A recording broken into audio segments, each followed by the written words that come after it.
وہ نکل گئی، اندر سے پانی گرنے کی آواز آ رہی ہے، کچھ وقت گزر گیا، ماں ہوتی ہے، بیٹے کی دستک کا ماں کو پتہ ہوتا ہے۔ ابو ہریرہ کی ماں کو پتہ چل گیا تھا میرا پتر ہے، لیکن ماں در وضو کر رہی تھی۔ سبحان اللہ۔ یہ کافرہ ابو ہریرہ حضور سے دعا کروا رہے گئے اور دیکھنا یہ چاہتے تھے کہ حضور کی دعا پہلے پہنچتی ہے یا ابو ہریرہ پہلے پہنچتا ہوں۔ سبحان اللہ۔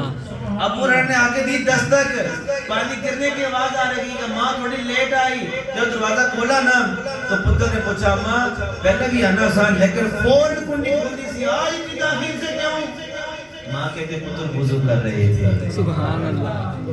پتر وضو کر رہی تھی، اماں جی آپ تو کافر ہیں، وضو کرنا مسلمانوں کا کام ہے، آپ کو کیا پتا وضو کیا ہوتا ہے، آپ کو کیا پتا پاکی پلیتی کیا ہوتی ہے، آپ کو کیا پتا کلمہ کیا ہوتا ہے، آپ کو کیا پتا اسلام کیا ہوتا ہے؟ ابو ہریرہ کی ماں فرماتی ہے پتر جدیاں زلفوں تو کہہ دیئے گا خدا کے کلام کہاں گیا ہے؟ سبحان اللہ۔